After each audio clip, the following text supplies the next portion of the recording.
Welcome to Strictly Facts, a guide to Caribbean history and culture, hosted by me, Alexandria Miller. Strictly Facts teaches the history, politics, and activism of the Caribbean and connects these themes to contemporary music and popular culture.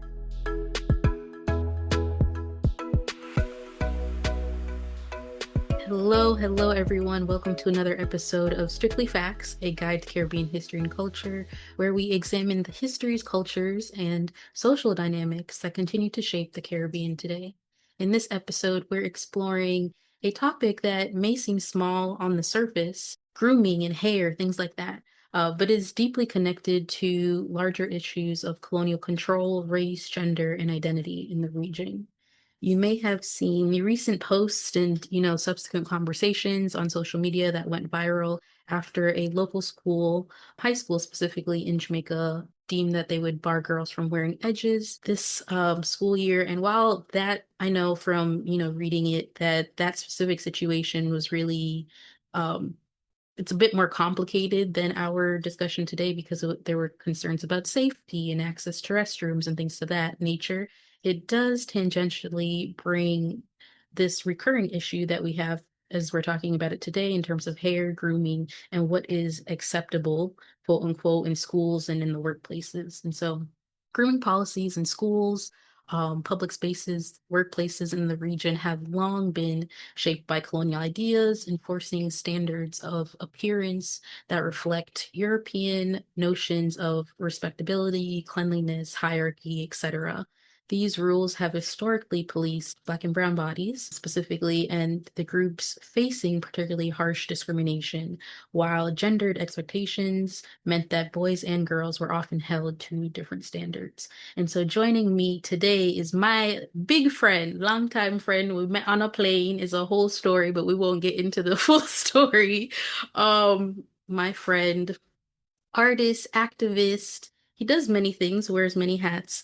Educator as well, amilcar sanatan, whose work is at the helm of gender rights in the Caribbean. So thank you so much, Amilcar, for joining us. Why don't you tell our listeners a little bit more about you? Where, of course, I know the answer, but where in the region is home to you, and what inspired your work as, a public intellectual and activist? Thank you very much, Alex. As I said, my name is Amilcar Sanatan. I am an interdisciplinary artist, educator, and activist. I am from Trinidad and Tobago, where I spent most of my life. I went to secondary school in Barbados shortly, so I carry the traditions of Frank Worrell, George Lamin, and Bad Gal Rihanna in my brains. I've developed closer professional and personal connections to Jamaica and more broadly, had the privilege of working through most Caribbean countries in one capacity or the other. For the moment, I'm working on a literary and visual anthropology project called Imagining Futures in the Margins of the State at the University of Helsinki in Finland under the leadership of the Finnish-born anthropologist Marit Ford, who has spent several decades in Trinidad and Tobago doing ethnographic work and cultural studies. Sometimes when we talk about what we do, we try to think about our influences. It's very difficult to narrow down my influences, what brought me to the work. I see so many forces that unlock my creative imagination, as Rex Nettleford would call it. I call it the car imagination in my practice. That's the philosophy of my art practice, the Caribbean creative imagination. One of the first influences would have been my family. Both of my parents were part of the small but growing upwardly mobile, educated middle and professional classes, to call it. But their formation and that post-independence intelligentsia came about in the Black Power Revolution. So we had new names, names of third world revolutionaries. My big brother, Fidel Castro. I am Amilcar Cabral. My younger brother, Marcus Garvey. New ways of thinking about economic participation for majority classes, appreciating spiritual Baptist Ramnila celebrations, the rise of folk hymns in the Catholic Church, and so on. So I grew up listening to calypso in tents, went to panyards to burn hours with friends, and later performed spoken word in them. Merle Hodge, what I'll call the adorable revolutionary, was a novelist, educator, activist, comrade in the Grenada Revolution. But she also embodied a model of women's rights leadership in my life, and I was grounded in that everyday reality. And I would say where our conversation would go a bit later, I was really struggling with the weight of some of those histories. Elders and authorities who lived through these transitions, some demanded so-called standards for our new independence project. And we were given strokes and lashes when we didn't meet them. Some were upset that we had newfound freedoms, had nostalgia for the colonial past, like a mathematics teacher of mine who had a curious sadness for the years he saluted colonial authorities in public and he flogged us when we didn't show deference to authority in the present. So, in an area that is less studied, even, I had an up close look at the lives of comrades and liberation leaders, the trauma, neglect in families, seeing some of the abuses or the lack of skills and resources people had for sustainable livelihoods after a political moment, after a revolution, especially when that so called revolution was seen as failed. So there were casualties of revolutions and revolutionaries and this trust to meet standards. But I'm glad that I came of age in the 21st century with vibrant social movements, spoken word, feminist women's rights, gender justice, depatriarchal futures, environmental justice. And I come from an extractive society with oil dollars.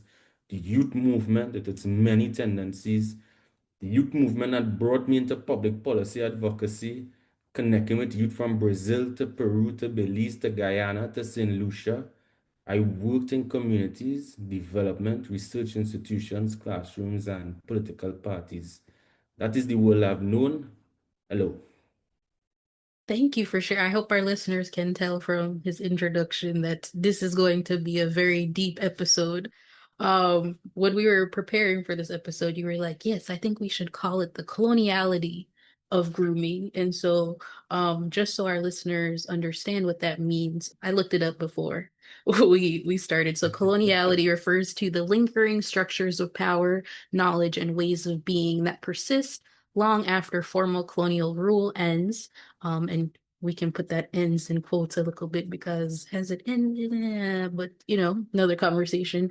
And those that are perpetuating hierarchies and domination.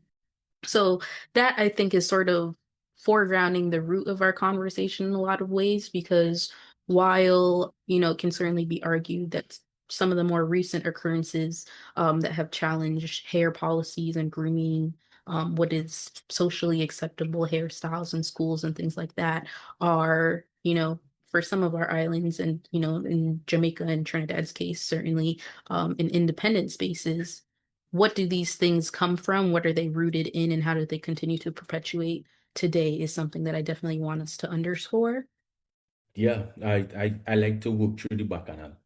And so much of our life is a kind of bacchanal. So, for example, just on the surface, home economics is an Mhm. important course that teaches us the management of the home, nutrition, security, addressing things like protein poverty, how to manage household budgets.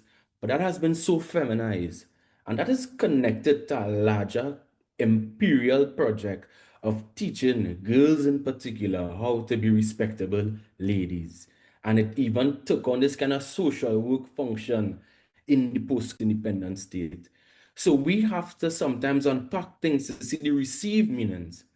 And some of the radical thinkers and revolutions of our time, like Amilcar said, there's sometimes positive accretions that came from these exchanges. We could hold on to it, but we must think critically of it. And that is why the first bacchanal I really have to register in this reasoning is understanding that assimilation was not a process that was exclusively happening in the Francophone Caribbean or Dutch Caribbean. I don't think many writers commit that error, but I have heard about l'assimilation discussed as a specific feature of colonial societies. And it's useful to grapple with the ways there are continuities in the present, in the post colonial nation state that you spoke to, Alex, with independent and republican statuses.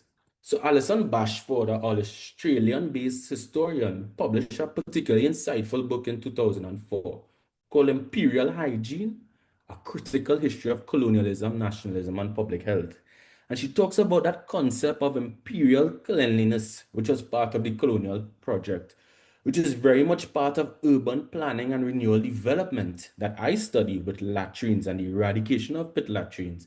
And that is also connected to education systems. In the Caribbean, we place a lot of psychological effort in who is a dirty boy, what's smelling nasty so, and a racist association of blackness with the so-called stink, dirty, and unruly. So the bacchanal we need to understand is clearly that colonialism does not simply discipline space or politics, it disciplines bodies, it orders who belongs where and why. So orderly, disciplined, respectable, quote unquote professional workers, girls, boys, and subjects were groomed, and we were very well groomed. One of the major sources of trauma, conflict, and yes, violence in Caribbean homes is around grooming. Older women disciplining girls' hair on patios and verandas, hair combing on Sundays were not always love stories. Parents chiding girls for the length of their skirts or the print on their bodies in uniforms during puberty. Of course, boys were given licks for being sweaty in primary school and were expected to go to the barber routinely to trim their hair and keep a so-called neat hairstyle. So we have mislabeled these things as unnatural, and natural hair becomes messy, unkept, and then we have colonial contempt and designations of people referring to them as they would have referred to fields and food crops on plantations. So grooming policy in schools institutionalize this nonsense. And I never identify with that little boy that they had an outline of that they drew as the ideal male student in my secondary school rule book. Hair codes and grooming policies were not for boys like me, and I paid a very high price for it growing out my hair in Barbados and Trinidad and Tobago. Now, in Trinidad and Tobago since 2023, the state has established a national school hair code that has little effect to protect students who affirm their cultural identities by their hair. The National School Hair Code protects schools, namely denominational and prestige schools, with defining their own rules and limiting the intervention of the state in rights protection. All codes apply, but always, and they use this language, in compliance with individual hair school rules. So, Alex, I know about Papi Show with good politics, but this is entirely a Papi Show with bad politics. And the change must come from the ground up on decolonizing education and tackling this Babylonian beauty regime of national hair codes. Thank you for, I think, painting not only like a historical context for us, right, but also bringing it to the present with current legal statutes and things and how they are still being challenged and repudiated in many ways. I do want us to sit a little bit with this idea of Victorian respectability. That's my way of maybe framing it, but you talked about it in terms of the colonial project, which I think that's a more general term because in many ways we all differed in terms of who was the colonial power. But in many ways, this project, Colonial Respectability, worked in a sense to, as you outlined for us, define cleanliness, define who was of value, to make standards on who could get jobs, right? What you had to look like in the workplace to even get a job, to even be giving an interview in many ways. But there are also different aspects of this. I think I'd be remiss if we didn't talk about the Coral Gardens Massacre, for instance, in 1963 in Jamaica, in which it's a longer story that I maybe for the sake of our conversation won't get into, but there were disagreements between the police and Rastas in Montego Bay, or near the Montego Bay area in Jamaica. Rastas are scapegoated for the incident, and at the time, Alexander Bustamante is telling, police to haul in all the Rastas, dead or alive. And in many ways, part of that sort of scapegoating, part of that social control system was also giving police authorities the right to cut Rasta's hair, cut their dreads, right? And I think to talk about where these standards come from and how they've emanated and evolved over time, that's one for me that I think it's not the only one, certainly, of course. But if anybody knows anything about Rastafari and the I don't even think, to say love of their hair is enough of the word. And we can talk about our own experiences as well. But that for me is, it's a sacrament in many ways, and to allow police to do this is sacrilegious, right? And so that's a moment for me where I think is very clear that we hold that in terms of this conversation and talk about it in tandem. But there are so many others, I think, in a lot of ways when we talk about Black power in the Caribbean in the 70s and 80s, hair doesn't always, get uplifted in this conversation, but in the same way, right? That as people were sort of advocating for changes and evolution in our post-colonial world, hair becomes very part of that. It's a very integral sign of how people were campaigning for improved rights, and empowerment and access to anything, to work, to these schools. Hair becomes part of that. And so there are so many different, I think, angles to this conversation, in many ways that we could take this conversation, but I definitely wanted us to sort of underscore those very important moments for us in the Caribbean region. Yes. And one of the things I really like your discussion on what you were trying to speak to that Victorian is important to understand these colonial projects are also shaped by context from which they emerged. There were forms of social class repudiations that happened in Europe against people who were not aligned with these beauty ideals. The difference is that functioned on the level of social class and exclusion. In the case of places like the Caribbean or Latin America or in Africa or in Asia, they thought it was blended with racism. So you were innately inhuman or subhuman. That is the difference in our situation. And with the Coral Gardens massacre of 1963 in Montego Bay, some people think of it as Bad Friday. What this moment taught me is how, in the independence era of the post colonial state, we still struggle to recognize the rights of groups in our societies. It's as if we miss the point of independence, not only as freedoms in political texts like the Constitution, but our total investment in a project that recognizes, affirms, and respects the humanity of our people and the environments of our spaces. But let's be clear, in 2017, there was an apology by the Jamaican state. And that brings me to a lot of my work. What does repair and reparations look like in the post colony? Our freedoms being fought for, won, and compromised in the period of independence. One of the less studied regions in the Anglo Caribbean is the Eastern Caribbean in terms of the vibrancy of its Rastafari movement.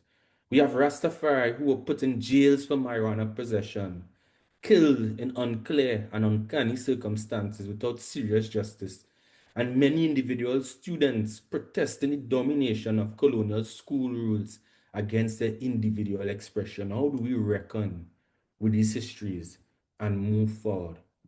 So the trauma that we carry from colonialism was not our fault, but the independence of thought and action, sovereignty of the imagination, and creativity in nation building and healing are all our responsibilities. Caribbean society owes a great debt to Rastafari, a movement seen as ground up, pro-poor, imaginative, prophetic, liberatory movement, which moved from Jamaica and captured the world's imagination. I walked through Helsinki and random people shout out Rastafari, burst out in Mali's redemption song. Little children grab my ear in Venezuela and so on. Of course, these engagements can be problematic around race, gender, and sexuality, but there's also a deep respect for it around the world, which connects me to many movements, struggles, and peoples resisting colonial, capitalist, patriarchal Babylonian regimes. I think in that sense, right, I also want us to talk about the gendered aspect of this coloniality of grooming. And I think maybe in a large way you can speak to it from your work, specifically in terms of your work in politics, that there is a distinction, right, between, you can say boys and girls, you can say women and men in the workplace, but how femininity and masculinity have been impacted by these sort of, this coloniality of grooming and hair, and how have these sort of policies reinforced gendered expectations in the region even as well? Yeah, well, if I may have to give me the license to speak about a Caribbean reality that might scare some of your listeners, yeah, Alex. Go Some ahead. people really don't know Wagwan in these islands. It seems strange to know that these regimes continue with the level of gusto that they have. It's so intense to everyday life. So while there are specific kinds of discrimination against boys of African descent who grow here, especially dreadlocks, considering their exclusion from national security service, some jobs in financial sector and hospitality sectors and so on, young men have also been really threatened with the projections of being seen as a failure. And one of the interesting conversations that we could look at, or cultural artifacts, would be the Calypsonian gypsy song Little Black Boy. And it brings together a lot of what I call those kind of anti-black boyisms rife in our society. He sings, Little black boy, go to school and learn. Little black boy, show some concern. Little black boy, education is the key. So get off the street and out of poverty. So there's that anti-black boyisms that could exist in our society. And for a time, a lot of blows, licks and lashes, floggings that happen to boys who were seen as sweaty and unruly. But yet there's a gender paranoia when it comes to grooming and girls that we can't ignore. Black, brown, white Caribbean girls are disciplined from this transition of girl to a lady. And we literally deploy the term that is unbecoming. There are school rule books that forbid girls from even eating in public in the Caribbean. That is seen as unbecoming. And then we act surprised when we eat doubles in Trinidad and Guyana and see that it is still a masculinized space where most women eat privately in a corner outside of the crowd, or they eat in a small group of women, or they really prefer to eat doubles to go, which is to put it in a bag or have it in their vehicle and get in and out the car when they buy a doubles. We literally have gendered patterns to eating street food in the street. Girls are trained into docility and respectability. So, yes, there's a flare right now with Jamaican students and edges. But there's so much policing on girls' hairstyles, jewelry, speech, expressions, policing of noise. If girls could laugh out loud, so many girls cover their mouths when they laugh because of what schools did to them, policing of mobility, how they move in and out of school premises. What do we really gain from this? So, a lot of these actions bring me to a deeper understanding of the continuities of these features in Caribbean life. And Olive Senior's Colonial Girls' School, that poem, which was written before I was born, before you were born, Alex, and she writes very clearly, borrowed images, willed our skins pale, muffled our laughter, lowered our voices, let out our hymns, dekinked our hair, denied our sex in gym tunics and bloomers, harnessed our voices to madrigals and genteel airs, yoked our minds to declension in Latin and the language of Shakespeare, told us nothing about ourselves. There was nothing at all. How those pale northern eyes and aristocratic whispers once erased us. How our loudness, our laughter debased us. There was nothing left of ourselves, nothing about us at all. So, I'm being clear. I want healthy, ethical, caring, critical thinking, team oriented, and knowledgeable workers and citizens. All our environments should be clean and sanitary. People can work to be on time, understand the value of reasonable, fair, and rational rules for systems we collectively contribute to and sustain. But this bacchanal and arbitrary policing of bodies, adoption of foreign beauty regimes, and an uncritical take of what we do in development, things like weak architectural planning and air-conditioned infrastructures which make Caribbean workers head to office with scarves, bans on people wearing comfortable sandals in public buildings and clubs, which really affect mature citizens, elderly citizens. and stigmatization of people in sleeveless tops and short pants. We have to do some work on getting over it. I was also going to bring up that poem, in a lot of ways to sort of mark the changes or the lack thereof in a lot of ways, because I think some of the parts of that poem particularly really reign true today.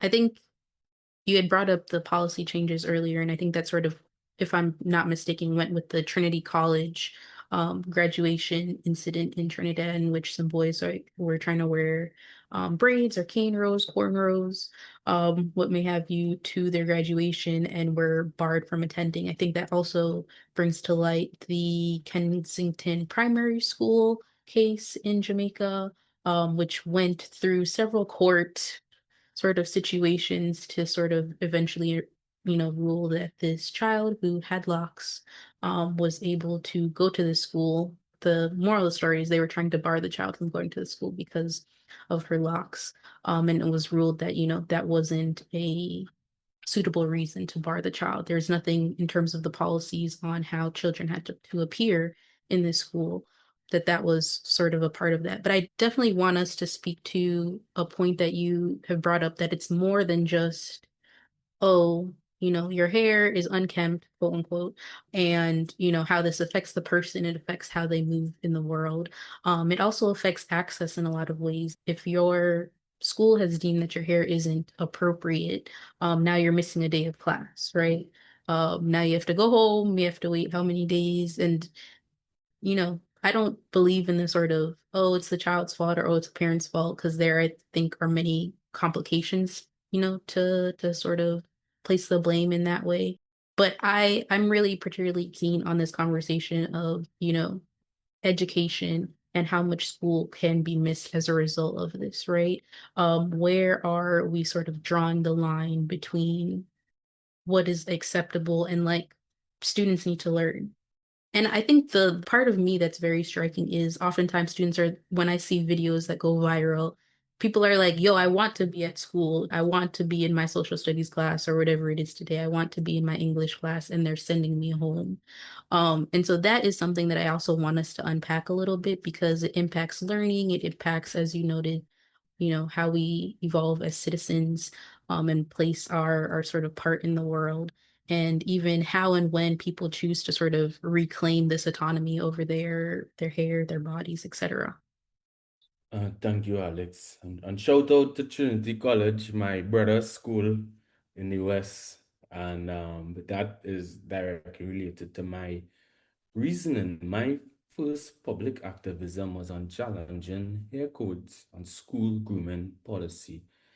In sixth form, I was punished and on the receiving end of a lot of prejudice by faculty and my teachers because of my decision to affirm my cultural heritage and grow my hair. In fact, there was interest by a number of teachers on withdrawing my participation in the National Youth Parliament in Trinidad and Tobago because they felt symbolically that would have been open defiance of the school's rules. So I did a petition, a canvas in corridors. I designed a Hear Me Out campaign. We plastered the picture of Boondocks Huey Freeman on notice boards. And my school principal ripped up the petition in front of my face, man. Oh no. Big up Miss Joan Mason. She gave me my first lesson in power. That paper not moving her hand. I was very clear on the power dynamics. But my consciousness was expanding.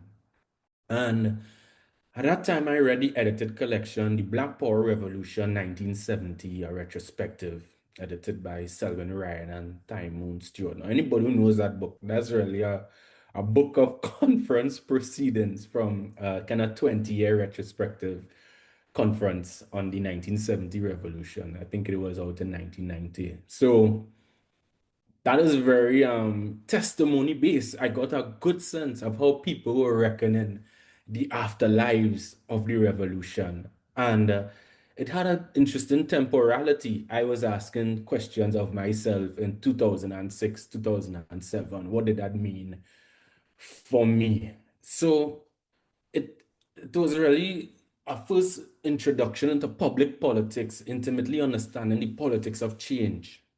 And Amilcar Cabral said, "We are not fighting for ideas in people's heads." So I had to get my hands dirty with it. A lot of emotions, a sense of loss for a 17-year-old, but it was part of my political formation. And the principal who enforced many of those rules became my greatest supporter in life. A mother-like figure, Mrs. Joan Mason. She's a special soul with a special contribution to the educational landscape of Trinidad and Tobago.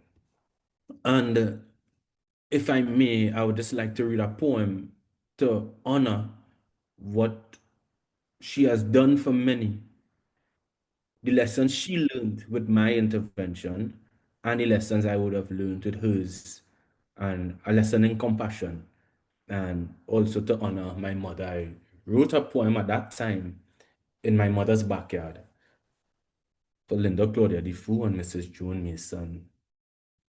She was a cocoa brown skinned girl from a derelict village, Four Road Stamina. She bathed in barrel water, ate blue food, ate what she grew, wore her best dress, drawers, shoes. She was poor, her family knew. Children were blessings, not expenses. Fourth daughter of Tapia housewife, cocoa pile creation, damned by colonization, her hair, my mother's mother that is, curled like winds bending around bamboo shoots, carrying the whispers of twins and Papa Bois. I imagine my mother in tears.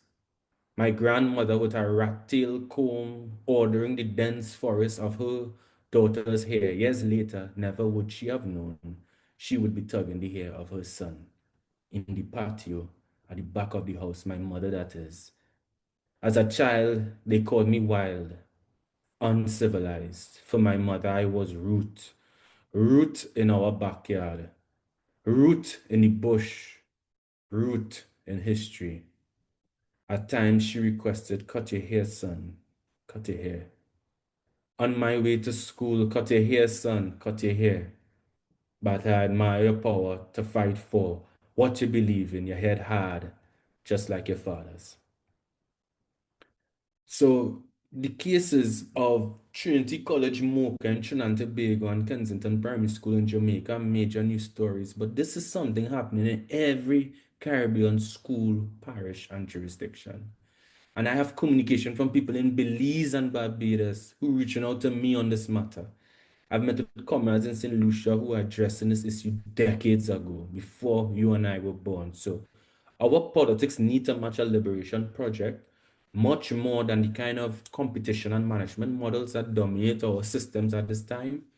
And I would really want to hold on to the words of George Lamin, who said, "By politics, I don't mean the party, the specific ideology, or the professional politician. Politics for me includes the teacher, technician, and poet.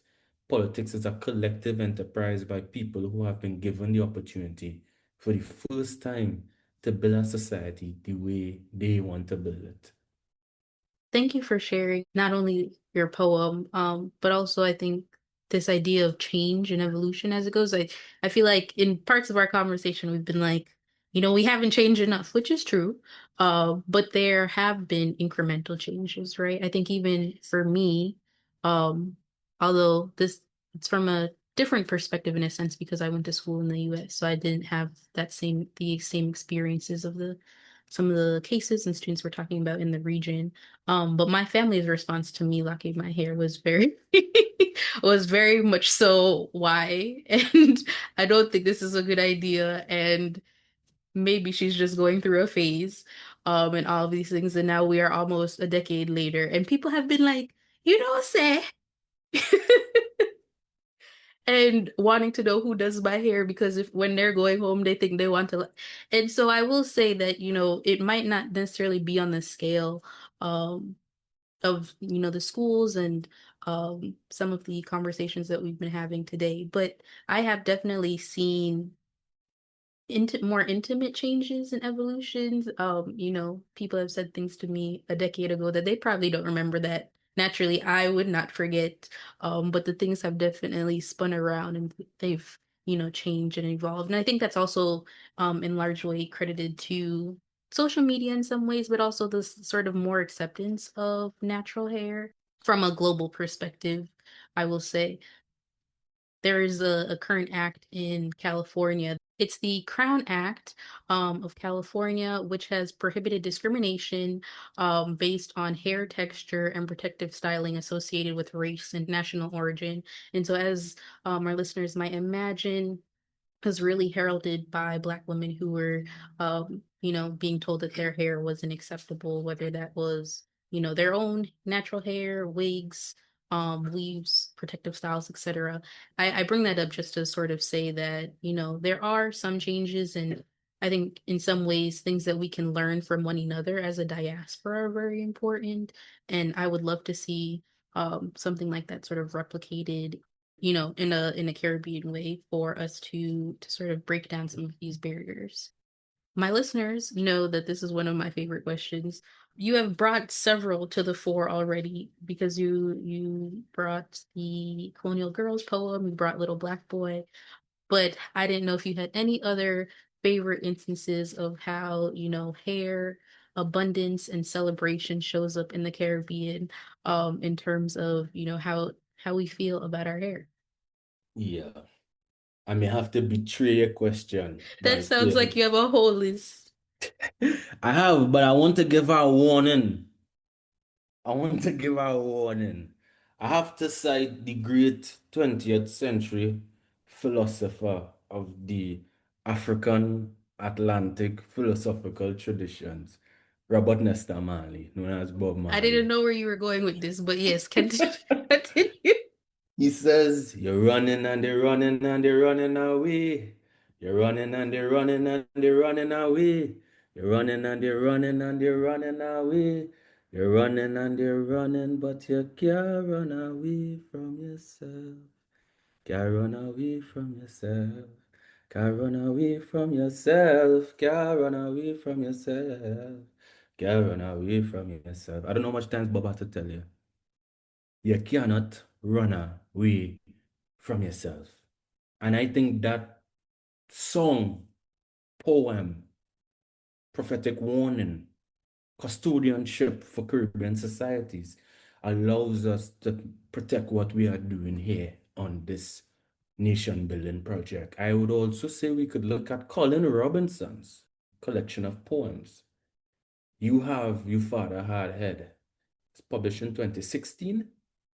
And he brings about a critical masculinities, black personhood, family conflicts, violence, and sexuality.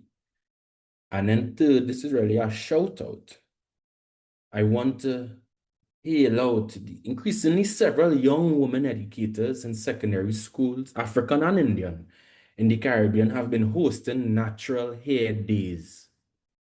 Shout out to them for this quiet act of institutional resistance and big up the principals and the deans who endorse this proposal coming from these young teachers. I see your videos online. People look beautiful.